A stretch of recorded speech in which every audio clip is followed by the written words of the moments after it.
What's happening, everybody? Welcome back to the Funky Brain Podcast. My name is Dennis, and this is my Funky Brain. We're going to have a nice, fun chat today. But our guest today, he's a national thought leader on the topic of substance abuse and was voted one of the top 100 visionaries in the world on the topic. And he and his wife, Jen Giminez, use their celebrity power to spread the message of addiction recovery, mental health, and suicide prevention. And they're both highly sought after keynote speakers. And Tim is the author of From Dope to Hope, which I'll let him tell you about here in a little bit. And they have a podcast called The Tim and Jen Show, which we're all going to get tuned into sometime too. But Mr. Tim Ryan, how you doing today, sir? I am well. Thank you so much for having me on your show today. It's truly an honor. Oh, no, it's an honor to have you, man. I'm really excited. We're going to have a great talk. So tell us how you got into that. What's a little about your story, what it was like in the past, what happened, what it's like now? You know, long story short, I struggled with addiction for 30 years, but I grew up with a good family. We were adopted, and my older brother was an asshole. My little brother and sister were 3/4 Chippewa Indian. So I grew up with racism and this, but I grew up about a half hour south of the Wisconsin border. And, you know, at 14 years old, I was going up to Wisconsin drinking because the drinking age was 18. I graduated high school. My dad had a case of beer. People weren't getting DUIs and things like that back then. I mean, I lived on a lake. So if you come out water skiing, you better bring boat gas or beer or some pretty girls. That was my rules. I got into cocaine, and I really didn't start getting consequences until I dropped out of college, and I started smoking cocaine. And at 21 years old, I checked myself into treatment. And that was January of 1990. You know, a lot of people that hear this, they weren't even born yet. But, you know, I went into treatment the first time. I wanted to quit doing drugs, and I wanted to figure out how to drink like a normal person. That was my thought pattern. And I went through the motion, and I liked treatment. And then a guy came in 2 days before we left, and he spoke to all the clients, and there was 38 of us. And he shared his story. And when he was done, he said, one of you will be sober in a year, and a third of you will be dead. And right away, I put up my hand. I said, excuse me, sir, there's 38 of us. He said, listen to me, kid. One of you will be sober and a third of you will be dead. And it scared me. And I said, what do I do? He said, don't drink, get a sponsor, work the steps, go to meetings. So that's what I did. But I went to meetings and thought I was the guy that could get sober through osmosis. I never got a sponsor. I never worked the steps. I could clean up really well. I'd start businesses. I'd make money. But for 30 years, I cycled in and out of the rooms, and I started businesses and made millions of dollars and lost millions and got married and had 4 kids. And ultimately, my addiction took me to the Illinois Department of Corrections twice. In 2008, I got my 4th driving on revoke, going to buy heroin. I thought I could buy my way out of everything, and I got sentenced to a year in prison. And back then, you do 61 days, they release you. I got out. I went right back to using. I started another executive search firm. I was making about $500,000 a year. I had an office in the Wrigley building on Michigan Avenue, but my whole day revolved around drinking and shooting heroin. December 16th of 2010, I ultimately overdosed while driving. I hit 2 cars. I put 4 people in the hospital, one being a 9-month-old baby, and I don't remember a thing because without Narcan, I wouldn't be here. It took 5 shots of Narcan to bring me back. I fought my case for 21 months and was ultimately sentenced to 7 years in the Illinois Department of Corrections at 44 years old on October 30th of 2012. And, you know, I'm 6'1", 220 pounds right now because I did get the COVID-20. I also put on 20 pounds during COVID. That's another topic. But, you know, when I went to prison, I weighed 158 pounds. I was skin and bone, walking death, $500 a day heroin habit, drinking a handle of vodka a day. And I got sober in a prison cell. And about 2 weeks in, after I got done shitting and puking myself, I was in Northern Illinois Receiving Center, and they got you locked down 24/7 until they figure out what prison they're sending you to, because there are 28 of them and they classify you. And I can remember sitting in my cell, and I just looked up and I said, God, higher power, whatever's out there, please take away this obsession and compulsion to use, and I swear I will turn my will and life over to you. And please let me get into Sheridan Prison. And the next day I was transferred to Sheridan Prison. In Illinois, there's 28 prisons. 2 at the time had therapeutic drug treatment programs. And I got into one. And I'll tell you what, when I walked into Sheridan Prison, I was the happiest person ever to walk into the Illinois Department of Corrections, because I knew the gig was up. And they gave me 7 years on paper, but it was 3, 3, and 1. So I'm really got to do 3 years. They cut it in half due to overcrowding, so I can do a year and a half. Well, I didn't realize getting into Sheridan, for every 90 days you do, since it's a therapeutic community, they take 30 days off your sentence. So I ended up doing 13 and a half months, but you do 30 days in a seg building, 30 days in the orientation hall, and I get into one of the little buildings in back, and this is word for word. I walk into my cell, and there's this big black guy. He's 400 pounds, he's solid muscle, and he's sitting on his bunk reading an AA big book. And I kind of walk in, and I said, "Hey man, what's up?" And he looks up at me like I bothered him. And he goes, "Hey, Whitey, you into recovery?" I said, "Yeah, why?" He said, "Because if not, brother, you ain't coming in this fucking cell, because that's all we do in here." I said, "I'm into recovery." He said, "Hey, I'm Big Perk. Nice to meet you." I said, "Hey, Big Perk, I'm Tim." And he looks at me again. He goes, "Tim, I think I'm going to call you Powder." I said, "You can call me whatever the hell you want." And James Perkins is one of my best friends to this day. He was a gang chief with one of the Vice Lord sects in Chicago for 25 years. He was a ruthless man. He had been to prison 10 times, and that man helped save my life. And we didn't get a TV. I wasn't in prison to do push-ups for noodles and get swole. I was there to change. So we did group 3 hours a day, 5 days a week, all CBT, cognitive behavior therapy. And we walked the yard, Perk and I had a meeting. We sat in a day room night. We had a meeting. We went through the 12 steps of AA. We read the Bible. We read 300 different books, Napoleon Hill, Tony Robbins. We wrote the business plan for the nonprofit I still run today called a Man in Recovery Foundation in that cell. And my wife of 16 years divorced me in prison. We lost our home in foreclosure. My wife and 4 kids, former wife, then had to move 20 miles away to grandma's house. My oldest fear was my oldest son was going to die while I was in prison from an overdose, because he was using. We actually used together prior to me going to prison. And I got out 13 and a half months later. God's got a funny sense of humor, because I caught my case December 16th of 2010. I walked out of prison December 16th of 2013. 3 years to the day I caught the case, I walked out for the first time in my life, 13 and a half months clean and sober. And my former wife picked me up, and her and my mom had a little townhouse in Naperville, Illinois set up, and all our furniture was moved in, and my former wife and 4 kids came over that night. We had dinner, and that's the last time I was together with the 4 kids at one time. I plugged back into recovery, got another sponsor for 2.5 years, never missed a meeting, went through the steps with John again. I went back into the technology space, and about 3 months in, I didn't want to be a headhunter anymore. And I called my mom and said, "Can I borrow 15 grand? I want to set up this nonprofit called a Man in Recovery Foundation." And she said, "I got one question." And I said, "What's that?" She said, "You going to pay me back this time?" I said, "Yeah, I will." She said, "The money will be in your account tomorrow." And I set up my nonprofit, and I had set up a bunch of family support groups where I had the parents come with the person struggling at the same time. And I had 5 of those going.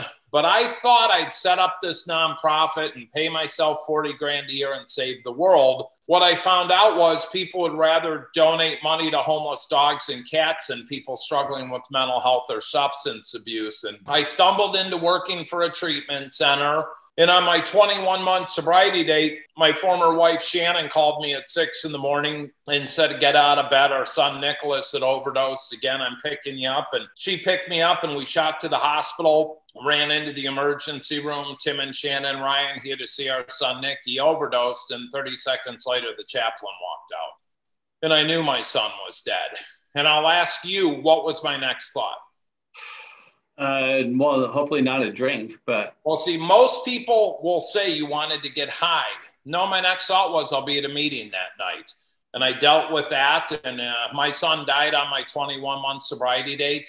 And I went to a meeting, and, he's 20 years old, and he had snorted 2 bags of heroin, and his buddy gave him a bar of Xanax, and he was overdosing, and they knew it, and they panicked and put him on the sofa and went and did more drugs and forgot about him, came up, he was dead. If they would have called 911, he'd be alive, if they had Narcan. So I took that negative and turned it into a positive, and I educate people on that today. And, since my son died, I had a documentary on A&E called Dope Man, which is a day in the life of what I do. I wrote a book called From Dope to Hope by Tim Ryan, A Man in Recovery, which is on Amazon. I've been a guest of the State of the Union and, every news publication you can think of, and Steve Harvey Show, Dr. Drew, Doctors TV Show, Tamron Hall, Inside Edition, everything on Fox and Friends, and Martha McCullough and Barney and Company, and Abrams Angle. And, I started speaking all over the country and got in another relationship, had another child. And my God called one of my kids home and blessed me with little Mackenzie, who just turned 5. And the point I got to, though, I was giving and giving and giving and giving, and I was on fucking empty. I have 3 cell phones, and I'd answer them 24/7. And, I'd been to 150 funerals. I quit going to funerals. And about 2 years ago, I wanted to partner up with a female in long-term recovery, because I'm speaking at a college or a corporation or a high school, and I've got all these women coming up to me and talking about their trauma. And I'm like, hold on, I'm not a therapist. I have no clinical background. I'm a man in recovery, and I kind of guide and direct, but I'm not a clinician.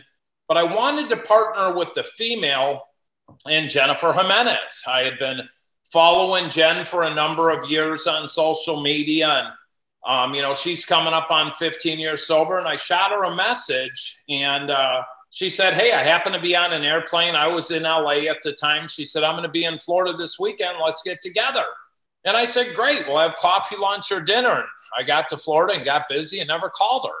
And a week later, I get this message, hey, jerk, thanks for breakfast, lunch, or dinner. So Jen and I talked for about 3 weeks. And, she's a former supermodel and an actress, and got sober and ran Sober House and Celebrity Rehab and 4 Seasons Beverly Hills Housewives. I mean, she started this whole recovery movement 14 and a half years ago. So she finally said, Tim, put your money where your mouth is. I'm sick of... I got to check my schedule. So I got them on their cell phone. I booked a flight to Florida. And I said, check your text message. I'll see you Friday. And she texts me back. She goes, did you just buy a ticket to Florida? I said, yeah, you can pick me up at Fort Lauderdale Airport. I'm in the middle of my second divorce. I fly down here. Jennifer picks me up at the airport, gets out of the car and gives me a big hug. And man, it was love at first sight. And I wasn't looking to get in another relationship, and she didn't believe in it. And, damn near we've been together almost every day since. And now we speak all over the country. We do interventions. We have a podcast. We do consulting in the treatment space. We still run the foundation, and just try to offer some hope. And that's my expedited story. How's that? That's a great story. I mean, one of the reasons I love doing this, I want people to see, what can happen when you turn your life around. A couple of notes I jotted down. One, you said I wanted to drink like a normal person. And I was like, I never wanted to drink like a normal person. I want to drink like a pig and not have any consequences. Bingo. Yeah. Like I never understood like sipping on a glass of wine. I never had anything, right? Like a beer, a glass of wine. I had a 8-ball. Yeah. Yeah, I can't wrap my head around, Jennifer and I were out to dinner the other night. I see somebody order a glass of wine and they drink half of it. I'm like, who does that? If I go out, I'm going to have 6 beers. I'm going to have 6 shots. I'm going straight to vodka. Then the drugs will be ordered, and I will not stop until consequences happen. And for me, it's an overdose or handcuffs on my wrist. And otherwise I die. That's it. I don't have an off switch, but for 30 years, I tried to rationalize, and I'll drink wine. I won't drink vodka. I'll drink a kid's beer, But, and you said a powerful message too. It's like when something happens really bad, like your son dying, in the past, our intuitive response is to go numb out somehow. Or even worse, in my case, and I think we're on the same page here, is like I'll try to sit at home by myself and figure it out. And that's Yeah. isolation. And I could still come from a sick mind, a sick, sad, unhappy, angry mind, and be even more unhappy in sobriety than if I was drinking.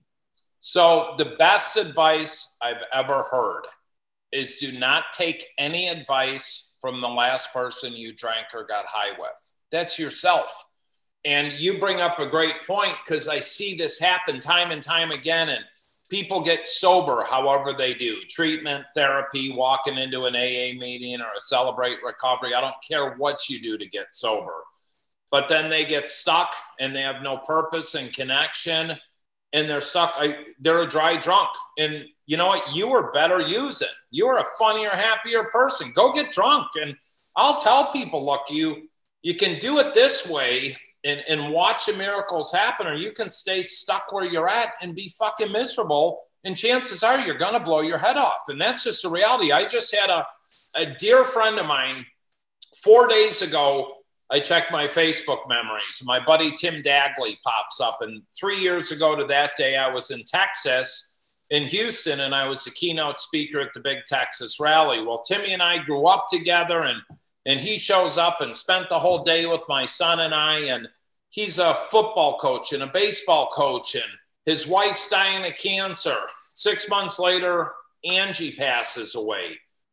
Then 3-4 months later, he meets another gal and he's married. I talked to Tim 8 months ago, and he tells me that he tried to hang himself in his garage. And I said, what are you talking about? Well, and I said, Timmy, you tell me where you want to go. I'll make some phone calls. If you have insurance or don't, I will get you in the best program in the country. No questions asked. And he calls me and says, well, I'm seeing a therapist and all this. So 4 days ago, he comes up on my message saying, I'm like, I need to call him. I check on Facebook. I can't find him. He had committed suicide the day before. And he was in a mental health program in Texas. He got out. He quit taking his meds, and he killed himself on the 30-year anniversary of his mother dying. So he had it all planned out. Left 3 kids behind. And the one thing I try to instill to people is the hardest thing to do is this: put your hand up and ask for help. To tell on yourself. I'm struggling. I'm thinking of harming myself. I'm thinking of using. I've been using. I relapsed, because you're only as sick as your secrets. And I can't give you guidance and direction for therapy or for treatment, or take you under my wing in the AA rooms or NA rooms and guide and direct you if you're not honest. It's as simple as that. Yeah, and asking for help, that's a great point. I mean, a lot of people look at asking for help as a sign of weakness, but there's no more strength than asking for help, than being honest and open-minded and saying, look, things are a little fucked up right now. They're not going well. I need help, and I don't know how to do it. That's how I got sober. But I had passed out. This was 17 and a half years ago. I've been sober a long time, but it's like I had my girlfriend at the time come into the room, and I was up for like 5 days snorting coke. I passed out in my all my clothes. I peed my pants, and she came in and she's like, this isn't going to work. And I just started crying, and I said, I can't stop, and I don't know what to do. And then she got online and she found a rehab center for me to go to. And I spent 30 days asking for help in that place. And I was like, I need help. You know what? It's really funny. There was a guy there right when I got there, because when you get to a treatment center, you're just like way overwhelmed. You don't know which ends up. I met this guy, and he was like, he's good looking, like put together dude. People were like looking up and respecting him. And he had been there like 27, 28 days. And he goes, I'm just kind of doing what they tell me. I'm kind of making my own program until I get out of here. And I was like, wow, that's really great. I'm going to stick with this guy because I don't want to do this 12-step shit, Right. And then 2 days later, he got out. And the day after that, he was drunk. Yep. Yeah. So it's like, surround yourself with people that are successful, and you're going to become successful, whatever that looks like. Whenever I try to make my own program in life, it hardly ever works out that way. But when I surround myself with other successful people that are doing well in every area, I'm not just talking about like a recovery program, but business and relationships. Business, like 3 weeks, I'll have 8 years clean and sober. My wife's coming up in January on 15 years. And I have to eat humble pie a lot because she has twice as much time as I do. And take the wife and best friend out of it, she's got a lot more recovery mic drops and knowledge that she can give me. And she'll be like, did you call your sponsor? Have you done? But my recovery circle, I don't hang out with people unless they're 10, 20, 30, 40 years in the rooms. That's who I want to learn from. And then I have my business relationships outside of this industry that mentor me and guide me. And it's not just recovery. I got sober to have the life I have, but I have a life outside of recovery too that a lot of people don't understand. You know, I like to water ski. I still skydive. My kids are my world and I like to travel, but it's not all recovery. You know what I mean? Recovery is giving me a foundation, and I go to meetings and I have a sponsor, but I can talk about other things. Right. Well, and those are gifts. Yeah. Like you have choices. You are able to do those things because I'm not shooting heroin and snorting cocaine and drinking and smoking weed all day. So Amen. Yeah. So those are the gifts of the program. And part of it, and not just the program, but just sobriety in general. It's like being sober, recovery. When I don't do those things, I like to go hiking a lot. I hike up mountains here in Colorado, and somebody's like, Dennis, you want to go for a hike? And I can. Absolutely. I'm not hungover. I'm not sick. I take care of myself every day. I eat well and I exercise a lot. And I didn't when I first got sober. I was 70 pounds heavier than I am now. And I had dark black circles under my eyes. I smoked 2 packs a day. I couldn't do anything. Who you see isn't who I used to be. And that's why I love doing these podcasts, is because, and I especially love the video, because you can look at right now, there's a couple of reasonably successful guys talking to each other, clear-headed, clear-eyed, having an intelligent conversation. Drinking water. That's not who we used to be. And so that's why I love doing this, is because I want people to see people that are sitting at home helpless and hopeless, thinking about suicide with no way out. They can't stop drinking or doing drugs, and they don't understand that that's not even the real problem. The problem is up here. So many people. I had a guy call me yesterday and he's like, I'm an alcoholic and I'm a drunk and blah, blah, blah. And I said, look, alcohol is the solution to all your problems. I said, I guarantee you, once we take that alcohol away, you're going to have a whole hodgepodge of trauma and shit that's happening. He goes, you know what? You're absolutely right. I've had a lot of bad stuff happen. And it's like he had an epiphany. He goes, I'm masking it with alcohol. And he just sent me a text this morning, and he was from New Jersey and lived in Iowa and didn't realize his state insurance didn't work there. And I said, look, I can find some stuff for you. And I sent him some things. And he said, Tim, one of those programs offered me a bed for free. And I'm going into detox. And thank you. And can I call you? I'm like, absolutely. Just give him a little hope shot and do the work, Yeah. Simple as that. Yeah. And it's good to have perspective from somebody else from above. And that's what we were talking about earlier, the asking for help. It's not a sign of weakness. It's a sign of strength, because I don't know, when I'm in that hopeless state of mind, I don't know how to get out, because I've tried. If I could, I would have years ago. I wouldn't have wasted those 15 years trying to change my life if I was able to figure it out 15 years ago. I made a lot of money at a young age. At 22, I made my first million. And by 23, I lost it. And, I can make 300, 400, 500 grand a year with my eyes closed. And I had these things. I had a boat, I had a Harley, I had a new Jeep, and had this dream job at a management consulting firm. And I was the loneliest person in the world, because every night I'm with myself, by myself, crying to myself, finishing cocaine, trying to slam vodka, to pass out by 2, to get up at 4:30, to shower, shit, and shave, and show up at the office and act like I'm great. I don't care if I had money or didn't. I couldn't stop drinking and doing drugs. And the solution was right in front of me, but my ego and pride were so big to get humble and get out of my own way and take suggestions. And, it took me going to prison. And for me, Judge Wattis, who sentenced me to 7 years in prison, I went and thanked that man 3 years ago. And I'm down at the Cook County Courthouse speaking to their drug court program. and I'd speak to all the inmates, and I said, is Judge Wattis here? And they said, yeah, he's up on the 4th floor in his chambers. And I walk in, and the guard looks at me and goes, you're Tim Ryan. I said, I am. He said, I watch you on the news. You're doing some good stuff. You want to say hi? I said, yeah. And I knock on the judge's door, and I walk into his chambers, and he's sitting there with his feet on the desk, and he goes, Tim motherfucking Ryan, what are you doing here? And I said, well, Your Honor, I want to thank you. I said, because you helped save my life by sending me to prison. And he said, well, you're lucky. I was going to give you 15 years trying to pull that bullshit putting the paramedic on the stand, but you had a good lawyer. So how much time did you do? I said, I ended up doing 13 and a half months. And he said, Tim, I watch everything you do. And he said, you're one of the success stories. And he said, you're the second person in 30 years that has come to thank me for sending them to prison. And I said, you helped save my life. And, you know, I wouldn't be able to do things like that without the foundation I have today. And I just happened to be at the courthouse. And I said, I'm going to go thank this judge. Who thanks the judge that sent him to prison?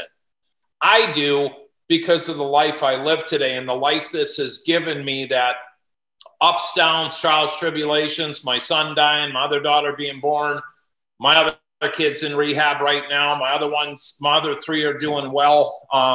Without sobriety, I wouldn't have this. I wouldn't be able to be a husband, a father, a son. I talk to my mom every morning at 7:30 a.m. and she just says, I'm so proud of you. I'm so grateful you call me in. You know, my life doesn't suck. I might not have everything I want, but I have all my needs fulfilled tenfold. Yeah. And that's a great point that you made there. I remember on March 27th of 2003, which was about 10 days before I got sober, I got fired from my job. And my regional manager is a sales job at this food company. He had to fire me. And I was crying. He's like, can you stop drinking? I was like, I don't think I can. And I was crying and everything. And he fired me because he had to, because I was a mess. And that was the biggest downfall of my life, the worst moment of my life. So I went on this bender to try to kill myself with drugs and alcohol for the next 10 days. The point of that story is every March 27th, I call Dan, who was my boss, who fired me. And I say, thank you for changing my life. Amen. Yep. So that's a great story. I love how you told me that. Your greatest curses end up being your greatest blessings because they help us to grow to the next level. So this has been awesome. I love our conversation. So if people want to get in touch with you, how would they do that? The best way is to go to our website, timandjennifer.org. timandjennifer.org. It's got all our info. And, you know, I'm on Instagram, Tim Ryan Dope to Hope, and all over Facebook. And my Twitter is A Man in Recovery. And just Google my name, Tim Ryan Addict. You'll find me.